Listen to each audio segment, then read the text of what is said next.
మండలంలో జరుగుతున్న అక్రమ ఇసుక రవాణా గురించి ఏదైతే ఉందో, వాస్తవానికి ఇసుక వేరే మండలానికి జిల్లా హెడ్ క్వార్టర్కు పోవాలంటేనేమో ఎంఆర్ఓ పర్మిషన్ ఇస్తాడు. ఏది పాత 2014 జీవో కాపీ పెట్టి దాన్ని అటాచ్ చేసి దీన్ని పర్మిషన్ ఇస్తాడు. ఒక స్థానిక అవసరాల కోసం గవర్నమెంట్ ఫండ్ కావాలంటేనేమో ఆర్టీఓ పర్మిషన్ ఇస్తాడు. అంటే ఎక్కడి నుంచి ఎక్కడికి పోతుంది, ఆర్టీఓ ఎక్కడ ఇస్తాడు, వీళ్ళు ఎక్కడ పర్మిషన్ ఇస్తాడు.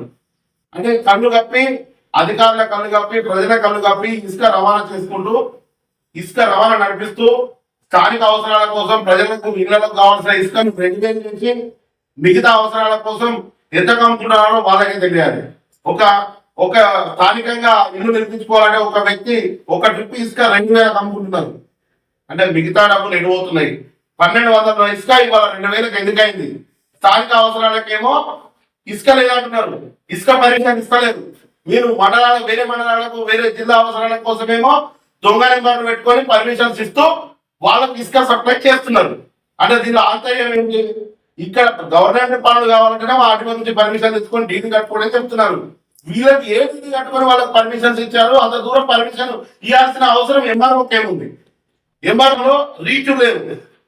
ఇసుక స్థానిక అవసరాలకు మాత్రమే వాడుకోవాలని అప్పుడే కలెక్టర్ గారికి అప్పుడున్న వెంకటరామరెడ్డి సార్ ఓన్లీ స్థానిక అవసరాల కోసమే తప్ప ఇతర పనిచేయదని అప్పుడు చెప్పారు. మరి ఇప్పుడు మండలంలో ఎక్కడి నుంచి ఎక్కడికి తీసుకుపోతుంది? అసలు వాళ్ళు ఇచ్చిన పర్మిషన్ కాడికి పోతుందా, లేకపోతే రాత్రి హైదరాబాద్ దాటుతుందా? దీని మీద నిఘా ఏర్పాటు చేసి రెవెన్యూ అధికారులు, పోలీసు అధికారులు గట్టి చర్య తీసుకోవాల్సిందిగా మేము కోరుతున్నాం. లేదంటే స్థానికులే ఉద్యమం చేయాల్సిన అవసరం వస్తుంది. మా పార్టీ తరఫున మేము ప్రజల కోసం పోరాటం చేయడానికి ఎంతకైనా సిద్ధంగా ఉన్నామని ఏదైతే ఉందో వాళ్లకు ఇసుక రవాణా చేయాల్సిందిగా కోరుతున్నాం. ఎందుకంటే 2000 కోట్లు పెట్టి కొనే పరిస్థితిలో ఇందిరమ్మ లబ్ధిదారులు లేడు. దయచేసి ఇసుక తక్కువ చేసి ఇందిరమ్మ ఇల్లు లబ్ధిదారునికి ఇసుక అందించాల్సిందిగా కోరుతున్నాం.